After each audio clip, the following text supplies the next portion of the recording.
ప్రజలకి ఈరోజు మనం చూసుకుంటే ఉభయపల్లి తండాలో ఉన్నాం. ఇక్కడ చూసుకుంటే కాంగ్రెస్ సీనియర్ నాయకులు ఉన్నారు, వారిని అడిగి తెలుసుకుందాం. గత 10 సంవత్సరాల బీఆర్ఎస్ ప్రభుత్వానికి ఇప్పుడున్న కాంగ్రెస్ ప్రభుత్వానికి తేడా ఎలా ఉంది, తండలో ఏ అభివృద్ధి పనులు చేసింటారు, ఇప్పుడు ఏ అభివృద్ధి పనులు కావాలి, ఇంకా కాంగ్రెస్ కార్యకర్తగా అలాగే గ్రామ అధ్యక్షులుగా కాంగ్రెస్ పార్టీ కోసం కృషి చేసిండ్రు. ఇప్పుడు లోకల్ బాడీ ఎలక్షన్లో కాంగ్రెస్ పార్టీ ఆదేశిస్తే పోటీ చేసే అవకాశం ఉందా, ఏమన్నా పోటీ చేసే అవకాశం ఉందా అనేది అన్నీ తెలుసుకుందాం. నమస్తేనా? నమస్తే. నా పేరు రఘునాయక్, రఘునాయక్. నేను కాంగ్రెస్ పార్టీ గ్రామాధ్యక్షుడిని. దాదాపుగా 10-15 సంవత్సరం అంటే మా నాయనోళ్ళు మా ఫ్యామిలీ మొత్తం కాంగ్రెస్ పార్టీకి వెళ్ళి ఫస్ట్ నుంచి నేను కాంగ్రెస్ పార్టీకి మా నాయన వాళ్ళు ఓటు వేయడం ద్వారా దాని నుంచి నేను ఆకర్షించి కాంగ్రెస్ పార్టీ దిక్కు మళ్ళీ యూత్గా ఊరికి ఏదో ఒక సేవ చేయాలనే దృక్పథంతో కాంగ్రెస్ పార్టీలో కంటిన్యూగా వర్క్ చేస్తున్నాను నేను. అదేవిధంగా గత బీఆర్ఎస్ ప్రభుత్వం నుండి ఈ 9 నెలల పాలనలోనే కాంగ్రెస్ పార్టీకి అనేది చాలా మెరుగుపరిచింది. అదేవిధంగా మనము బీఆర్ఎస్లో ఉన్నప్పుడు వ్యక్తిగతంగా టార్చర్లు ఉంటుండే ఎక్కువగా. అదేవిధంగా ఏంటంటే మన బర్ల షెడ్డు కట్టేటి మేము ఫాస్ట్ లైన్లో ఉందని చెప్పి రాజకీయ ఒత్తిడిలు, నేను సర్వే చేసుకుంటా కంప్లీట్ మొత్తం మాది 70-80 వేలు ఖర్చు పెట్టుకున్నాం మేము బీఆర్ఎస్ ప్రభుత్వంలో. అంటే గవర్నమెంట్ శాంక్షన్ చేసింది బర్ల షెడ్డు కట్టుకోవాలి. అప్పుడు ఏంటనేది మేము అసలు అది ఫాస్ట్ ల్యాండ్లో ఉందా మా పొలం అని మేము కట్టుకున్నాం. అది ఫాస్ట్ ల్యాండ్ ఉందని నేను ఎంక్వైరీ చేసుకోవాలి కదా, మేము సర్వే చేసుకోవాలి కదా, అవకాశం అయితే ఇవ్వాలి కదా. ఆ అవకాశం ఇవ్వకుండానే రాజకీయ ఒత్తిళ్ళు, ఎంపీటీసీ 2019లో ఎంపీటీసీకి సపోర్ట్ చేయలేదని ఆ కక్షపూరితంతోనే కంప్లీట్ అయిన బర్ల షెడ్డుని మొత్తం నీళ్ళ మట్టం చేయించారు ఫారెస్ట్ అధికారులతో. వాళ్ళు బాధపడ్డారు అధికారులే, బాబు ఈ రాజకీయ ఒత్తిడి నుంచి మేము ఏం చేయలేకపోతున్నాం, ఎలా ఏంది ఇది అంటే, సార్ కొంచెం మాకు కనీసం మా పొలం 7 వరకు వస్తుంది, హద్దు మాకు చూపించాలి కదా, ఈడ ఉంది ఈ బార్డర్ ఉందని మాకు చూపిస్తేనే కదా మేము ఈ కొంచెం ఎంపీకన్నా జరిగి కట్టుకునే వాళ్ళం కదా. ఫస్ట్ ఒక్కసారి మేము అంటే అది సిబిటి అని ఉంటుంది ఫారెస్ట్ ల్యాండ్, అక్కడ వచ్చి ఒక రేంజ్ ఆఫీసర్ శ్రీనివాస్ యాదవ్ అని ఇక్కడ మన శ్రీనివాస్ సార్ ఉండే. ఆ సార్ ఏం చేసిండంటే, బాబు 10 ఫీట్లు ఇడిచిపెట్టి కట్టుకోమని చెప్పి, మేము బేస్మెంట్ మొత్తం కంప్లీట్ అయ్యింది. అది ఇడిచిపెట్టి మళ్ళీ వచ్చి ఏం చేసిండంటే, బాబు ఆడ నుంచి జరిపి మళ్ళీ ఇక్కడ దూరంకి వెళ్ళి కొంచెం ఇంకో 15 ఫీట్లు జరిపించని చెప్పి అక్కడ బేస్మెంట్ కట్టి మొత్తం కంప్లీట్ అయింది. ఆయననే ఇచ్చిండు కట్టుకోమని చెప్పింది శ్రీనివాస్ సార్ అనే బీట్ ఆఫీసర్. చెప్పంగానే మొత్తం ఆయన చెప్పి కట్టుకోమని చెప్పి పర్మిషన్ ఇచ్చి కోళ్ళు కోసి మాకు దావత్ ఇవ్వాలి, అది ఇవ్వాలి చెప్పి మంచిగా తిని తాగి దాని తర్వాత ఏం చేసిందంటే కంప్లీట్ మొత్తంగా ఇక్కడ ఉన్న ఊర్ల రాజకీయాల నుంచి మమ్మల్ని ఒత్తిడి చేసి దాన్ని కూలగొట్టడం ఎంతవరకు సమావేశం. ఇప్పుడు మేము 70 వేలు లాస్ గా ఉంటుంది కదా. ముందే మా నాయన అది అడవి ఫారెస్ట్, అది చిరుతపులు ఒకసారి మాకు దాని ముందు ఒక 5 years బ్యాక్లోనే బరెదూడు ఇంత తినేసి చనిపోయింది మొత్తం. అప్పుడు ఏం చేశారంటే దానికి నష్టపరిహారం ఇచ్చారు ఒక 3,000-4,000. అది శాశ్వతం కాదు కదా. ఏంటంటే ఇప్పుడు మాకు మా నాన్న పక్షవాతం. ఇప్పుడు వ్యవసాయం ఎట్లుందంటే, ఇప్పుడు మేమేమంటే గవర్నమెంట్ ఎంప్లాయ్ అయితే ఏం కాదు, కూలి పని చేసి వ్యవసాయం పని చేసి ముందుకెళ్ళేవాళ్ళం. దాని లెక్కలో మేము మా నాన్న పక్షవాతం ఉంది, అవన్నీ ప్రాబ్లం ఉండొద్దని మేము కట్టుకునే దానికి కూల కొట్టి లాస్ట్ 78 వేలు లాస్ అయింది. అప్పుడు శ్రీనివాస్ గౌడ్ కూడా మా మీద కక్షపూరితంగా ఇక్కడ ఉన్న రాజకీయ ఒత్తిడి వల్ల కేసులు వేయడము, అది ఇది చిన్న ఏదో మీడియాలో మాట్లాడతాయి, కేసులు వేయడం అది ఇది జరుగుతుంది.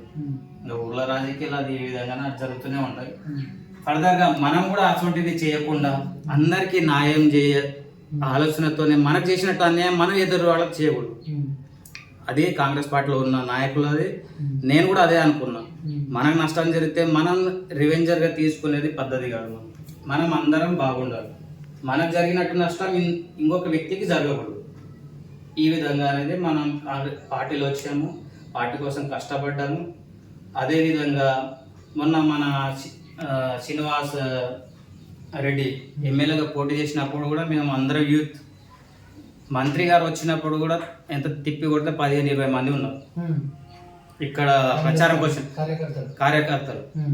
అప్పుడు ఏంటంటే ఆయన 2014 వచ్చింది మళ్ళీ 2023లోనే వచ్చింది ప్రచారం ఈ శ్రీనివాస్ గౌడ్. అప్పటి వరకు 10 సంవత్సరాలు అసలు ఊరు వాళ్ళు ఎవరు గుర్తురారు. దగ్గర నాకు కూతుపేట దూరం చూస్తే మామూలు నుంచి 15 కిలోమీటర్. అవునబ్బా లోపల ఉంది, తాండల లోపల కూడా లోపల ఉంది అంటే అది అలాగుంటుండే. 15 కిలోమీటర్ల ఈడ గ్రామ పంచాయతీ ఒబ్లేపల్లికి వస్తారు కానీ తాండకు రారు, తాండోలు ప్రజలు కాదు. అసలు ఊర్లో ఏ సమస్యలు ఉందనేది అసలు ఎలక్షన్ వస్తేనే ప్రజలు గుర్తుకొస్తారు, గిరిజనులు గుర్తుకొస్తారు.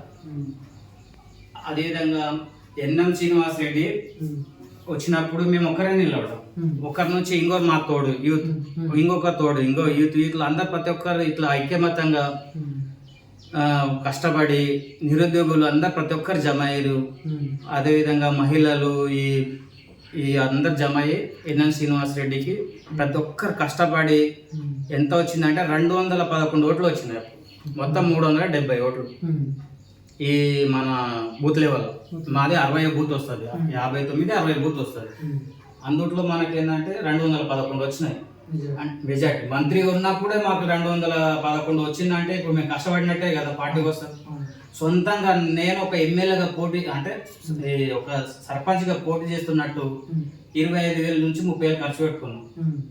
అంటే ఇప్పుడు మనకి ఇచ్చింది వాళ్ళు ఆర్థికంగా, దాంట్లో పాటు ఇంకొక చాలా మందికి ఇప్పుడు వాళ్ళకి అసలు 1000 ఇస్తున్నారు ఎలక్షన్ అని. ఆ 1000 ఇచ్చినప్పుడు కన్నా మనం కూడా మన వాళ్ళే కదా అని చెప్పి అమౌంట్ ఇవ్వడంలో దాంట్లోనే మనం కూడా ఒక 25,000 ఖర్చు అయినాయి. మనకి 25 నుంచి మళ్ళీ గెలిచినప్పుడు అవి ఇవి ఉంటాయి కదా, ఒక 25,000 నుంచి 30,000 దాకా ఖర్చు చేసినాం. ఎన్ఎం శ్రీనివాస్ రెడ్డి మనం ఎమ్మెల్యేకి గెలిచినప్పుడు ఆయనకి ఎట్లా సహకరించాము, మమ్మల్ని కూడా ఇప్పుడు గ్రామ ఎలక్షన్లు వస్తున్నాయి కదా, మాకు కూడా ఆశలు ఉంటాయి కదా, ఊరి కోసం చేయాలనేది ఉంటుంది కదా ఏదో ఒకటి. ఆ విధంగా మా ఎమ్మెల్యే గారు మమ్మల్ని కూడా సహకరించారు. పార్టీ కోసం ఎవరు కష్టపడ్డారు, జనాల్లో ఎంత ఇబ్బంది పడ్డారు పార్టీకి, వాళ్ళ కోసం మీరు సార్ వాళ్ళు కూడా మమ్మల్ని ప్రిపరేషన్ చేయాలి, అంతేనా కదా. కష్టపడ్డ వాళ్ళకు మాకు ఇస్తే పార్టీ కోసం నమ్ముకొని మీ ఇంటనే ఉంటాం మేము. అంటే జనాల్లో ప్రతి ఒక్క ఈ సంక్షేమాలు ఉన్నాయి కదా, 6 గ్యారెంటీలు కష్టపడ్డవరకే తెలుస్తుంది. నిన్న బీఆర్ఎస్లో ఉన్న వాళ్ళు ఈ రోజు కాంగ్రెస్ పార్టీలో వచ్చి ఏం తెలుస్తుంది ఆయన ఈ రోజు మళ్ళీ రేపు నాడు బీఆర్ఎస్ వెళ్తే అట్లా వెళ్ళిపోతాడు ఆయన. మేము 15-20 సంవత్సరాలు మేము కష్టపడిన వాళ్ళు మాకేముంటుంది గుర్తింపు, ఎందుకంటే మాకు ఊర్లో పేరు రావాలనే కదా మేము చేసేది, కష్టపడేది. ఆ విధంగా మీ ఎమ్మెల్యేలు ఇంకోటి స్వయంగా సీఎం రేవంత్ రెడ్డి సార్ గారు కూడా చెప్పడం జరిగింది కదా, కష్టపడే కార్యకర్తలకే లోకల్ పార్టీలో వాళ్ళకి అవకాశం ఇస్తాం మేము, స్వయంగా వాళ్ళని గెలిపించుకుంటామని చెప్పింది కదా. ఇది చాలా మంచి నిర్ణయం ఇది. ఎందుకంటే ఈ రేవంత్ రెడ్డి సార్ గారు మన సీఎం సార్ చెప్పింది కూడా నేను ఆయన అభిమాని. ఫుల్ చిన్నప్పటి నుంచి 24 hours యూట్యూబ్ ఆయనదే చూస్తాను, ఏ స్పీచ్ చూస్తున్నాం కంప్లీట్ అయ్యేంత వరకు చూస్తాను. ప్రతి ఒక్కరు అంటారు నువ్వేంద్ర రేవంత్ రెడ్డి ఎప్పుడు చూసిన వీడియోలు అవే ఉంటాయి అంటే అభిమానం అంతే. కాంగ్రెస్ పార్టీ అంటే అభిమానం, గుండె నిండా కాంగ్రెస్ పార్టీ. 10 ఏళ్ళు తాండల ఎవరు కాంగ్రెస్ పార్టీ అంటే అలానే రఘు పార్టీ కోసం కష్టపడుతున్నా, ఊర్లో ఒక్కడే ఇబ్బంది పడుతున్నారని ఎవరు వచ్చినా పలకరించినా కాంగ్రెస్ పార్టీలో ఎవరంటే రఘు అనే చెప్పాలి. అంటే నాకు డిగ్రీ కంప్లీట్ అయ్యింది. ఉద్యమంలో కూడా మేము 2018లో కూడా లాఠీ చార్లు కూడా దెబ్బతిన్నాం మేము తెలంగాణ కోసం. మన మాజీ సీఎం కేసీఆర్ గారు ఇప్పుడు ఉద్యమం చేసినప్పుడు కూడా మేము పార్టీ అప్పుడు ఉద్యమంలో కూడా చురుగ్గానే పనిచేసినాం. ఎంఎస్ కాలేజీలో యూనివర్సిటీ మనం అయితే బాటకి వెళ్తున్నప్పుడు పాలమూరు యూనివర్సిటీ ఉంటుంది, రోడ్డు రస్తా రోక చేయాలంటే అక్కడ దిగాలి, మళ్ళీ ధర్నా చేయాలి, మళ్ళీ కాలేజీకి వెళ్ళి మళ్ళీ రోడ్ షోలు చేయాలి. అది దెబ్బలు బాగానే మేము కూడా తిన్నాం, ఆ అనుభవాలు కూడా ఉన్నాయి మాకు. ఇప్పుడు ఎట్లుంది రుణమాఫీ కూడా చేస్తున్నారు కదా, ఇప్పుడు మేము తండలో ఎట్లా రుణమాఫీ గురించి మొత్తం అయింది రుణమాఫీ?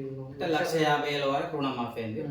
ఇప్పుడు అంటే ఫస్ట్ 1,00,000 అయింది ఫస్ట్ విడత, ఇప్పుడు 150,000 అయింది.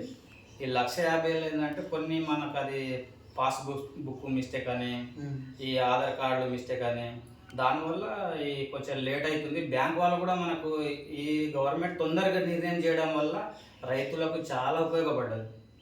ఇదైతే ఇది 100% ఎట్లా అంటే 5 సంవత్సరాల వరకు ఈ ప్రభుత్వం ఉన్నన్ని రోజుల వరకు అట్లే రైతు బంధు నేను మాట ఇచ్చాను కదా లాస్ట్ వరకు ఆపింటే మిత్తికి మిత్తి డబల్ అవుతుండే. అది రైతులకే భారం అవుతుండే.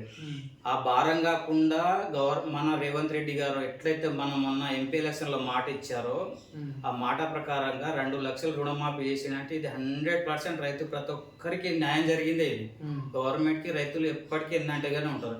వైఎస్ రాజశేఖర రెడ్డి ఎట్లున్నారో రేవంత్ రెడ్డి కూడా అదే మాదిరిగా అవుతారు. కాకపోతే బ్యాంక్ వాళ్ళు ఏం చేస్తున్నారంటే, సార్ మీ దృష్టికి తీసుకొస్తున్నాం ఏమంటే, మా గ్రామం నుంచి అంటే మహిళల గ్రూపులు ఉంటారు కదా, మహిళల గ్రూపులు కానీ ఆ గ్రూప్లో ఉన్న డబ్బులు ఈ రైతులకి ఏంది, వాళ్ళ డబ్బులు వాళ్ళ అకౌంట్లోకి బంద్ చేయండి. ఇప్పుడు 10 మందిలో గ్రూపులు ఉంటారు కదా, ఆ 10 మంది గ్రూపులలోని ఇప్పుడు ఒక్కరు కట్టకుండా ఈ 10 మంది రుణమాఫీ వాళ్ళది పాస్బుక్లు అక్కడనే పెట్టుకొని మేము చేయమనేది చెప్తున్నారు. ఈ విధంగా జరుగుతుంది మనకు. బ్యాంక్ వల్ల కూడా ఈ కరెక్ట్ అనేది మీరు గైడ్లైన్స్ ఇవ్వండి సార్. ఇది ఎందుకంటే బ్యాంక్ వాళ్ళ మహిళల గ్రూప్ నుంచి రైతులకు అనేది డబ్బులు ఆపుతున్నారు. ఇది వాస్తవం. నేను నిన్న వెళ్ళాను కాబట్టి తెలిసింది ఇది, కాబట్టి నేను చెప్తున్నాను. ఇంకోటి, ఇప్పుడు మహబూబ్ నగర్ ముద్దుబిడ్డ సీఎం కావడం మీరు ఎట్లా చూస్తారు? ఇది 100%. గజ్వేల్ ఎట్లా రేవంత్ రెడ్డి సారీ కేసీఆర్, మన మహబూబ్ నగర్కి రేవంత్ రెడ్డి అనేది మన జిల్లా వాసి, మన కొడంగల్ మన జిల్లా కాబట్టి ఇది 100% సూపర్గానే ఉంటుంది. మనకు న్యాయం జరుగుతుంది అనేది, ఈ బాగుంటుంది అనేది మంచి నిర్ణయమే ఇది రేవంత్ రెడ్డి. ఇంకొకటి, ఇప్పుడు మీరు కాంగ్రెస్ పార్టీ అవకాశం ఇస్తే నెక్స్ట్ ఎలక్షన్లో సర్పంచ్గా ఏమైనా పోటీ చేసే అవకాశం ఉందా? పార్టీ అవకాశం ఇస్తుంది కంపల్సరీ. టికెట్ మనం కష్టపడినోనికి ఇస్తేనే న్యాయం జరుగుతుంది. మనం కూడా అట్లా గ్రౌండ్ లెవెల్లోనే వర్క్ చేస్తున్నాం. ఎంపీ ఎలక్షన్లో కూడా ప్రతి ఎంత వచ్చిందంటే మన బూత్లో మొత్తము 316 ఓట్లు వచ్చినాయి, 216 ఓట్లు వచ్చినాయి. అప్పటికన్నా 5 ఓట్లు వచ్చినాయి. అంటే బీఆర్ వాస్తవాలు మన దాంట్లో వచ్చినాక కూడా మనకి 5 ఓట్లు అవే ఓట్లు కదా. పెరిగితే ఒక 50, 100, 200 పెరిగితే డిఫరెంట్ ఉంటుండే. అంటే గంప గుర్తు మన కాంగ్రెస్ పార్టీ ఉన్నట్టే కదా. బీఆర్ఎస్ వచ్చి మనకు ఓట్లు షేర్ ఎక్కువ వచ్చేది. కొన్ని ఊళ్ళల్లో బీఆర్ఎస్ పార్టీకి మొత్తం బీజేపీ వైపు ఉంటాయి. మీ తండలు ఎట్లా ఉంది? నేను అదే అంటున్నా కదా. ఇప్పుడు ఏంటంటే మనకు 200 ఎమ్మెల్యే అప్పుడు 211 వచ్చింది మెజార్టీ 211 వరకు. ఇప్పుడు ఎంత రావాలి? బీఆర్ఎస్ వాళ్ళు మొత్తం సర్పంచులు అందరు కలిసిరు కదా. ఇప్పుడు ఎంత ఉండాలి? దాదాపు ఇంచుమించు 50 అబోవ్ ఉండాలి. ఎంత వచ్చి 216 వచ్చింది. అంటే ఇప్పుడు వచ్చిన వాళ్ళందరూ మనకు బీజేపీకి మళ్ళీ ఇచ్చినట్టే కదా. అది మైనస్. ఇది అసలు పార్టీకి మైనస్ అనేది. అసలు గ్రౌండ్ లెవెల్లో కార్యకర్తలే కాంగ్రెస్ పార్టీ ఉన్నోళ్ళే వర్క్ చేసారు. కొత్తగా వచ్చిన వాళ్ళు బీఆర్ఎస్ నుంచి వరిగింది లేదు, పోయింది లేదు. అది అంటే గ్రౌండ్ అంటే మనకు ఎక్కువ ఓట్లు వచ్చింటే షేర్లు వచ్చి బాగుంటుండే, అది లేదు కదా. కాబట్టి ఆల్రెడీ మనం చూపిస్తుంది కదా. ఇదైతే ఇది వాస్తవమే. దాని నుంచి మనం వంశించిందరు అన్నాం. మీ తండాలో ఏమేమి ప్రాబ్లమ్స్ ఉన్నాయి? ఇప్పుడు మీరు ఒకవేళ అవకాశం ఇస్తే, మీరు ఒకవేళ సర్పంచ్గా గెలిచిన తర్వాత మీరు మీ తండకి ఏ పనులు చేయగలుగుతారు? అంటే మెయిన్ తాండాల ప్రాబ్లం ఏమేమి ఉన్నాయంటే, గ్రామ పంచాయతీ బిల్డింగ్ ఇప్పుడు వరకు 2018లో 19లో చేశారు కదా డివైడ్ అయ్యి. అప్పటి నుంచి మన గ్రామ పంచాయతీ బిల్డింగే లేదు. 2 స్కూళ్ళు ఉన్న ప్రైమరీ 5th క్లాస్ వరకు మాకు జనాభా దాదాపు 500-600 మంది ఉన్నారు. 370 ఓట్లు ఉన్నాయి సార్ ఇప్పుడు ప్రస్తుతానికి. అట్లాంటిది గ్రామ పంచాయతీ చేశారు కదా. మనకు గిరిజనులు అధికారంలో ఉండాలి, ఎవరి కాళ్ళ మీద వాళ్ళు చేయాలని కేసీఆర్ నిర్ణయం ఇచ్చి గ్రామ పంచాయతీ చేసింది మంచిదే. కానీ ఇప్పుడు గ్రామ పంచాయతీ లేదు. మరి ఎక్కడ ఈ స్కూళ్ళకు ఇబ్బంది కదా. 2 స్కూళ్ళైనా ఒక స్కూల్ గ్రామ పంచాయతీ తీసుకున్నారు. ఇప్పుడు పిల్లలు ఒకటే క్లాసులలోనే 5th వరకు ఏమని చేసుకుంటారు వాళ్ళు? ఒకటే రూమ్ ఒకటే హాల్లో, ఇప్పుడు ఒకటే బిల్డింగ్లో 5th క్లాస్ వరకు వాళ్ళు 1వ తరగతి ఏమి వింటారు, 2వ తరగతి అబ్బాయిలు ఏముంటారు, 5th వరకు ఏమి వింటారు. ఇబ్బందే కదా. కాబట్టి మనము తక్షణమే ఈ గ్రామ పంచాయతీ బిల్డింగ్ శాంక్షన్ చేసుకోవాలనే ఉంటుంది ఫస్ట్. తర్వాత మనకు వాటర్ ట్యాంక్ కూడా చిన్నదే ఉండాలి. బీఆర్ఎస్లో మనకు రాలేదు 10 ఏళ్లలో. ఇప్పుడు వాటర్ ట్యాంక్ కావాలి ఒకటి. దాంతోపాటు ఈ మనకు చుట్టుపక్కల ఒక గండి చెరువు, బాగా పెద్ద చెరువు ఉంది. దానికి మనం మన్నెకొండ నీళ్ళు దానికి తెప్పిస్తే ఈ చుట్టుపక్కల 2-3 ఊర్లకు కొంచెం గ్రౌండ్ లెవెల్ పెరిగి బాగా మోటార్లు పెరగడం, వాటర్ స్టోరేజ్ బాగుంటుంది. అది చేయడం.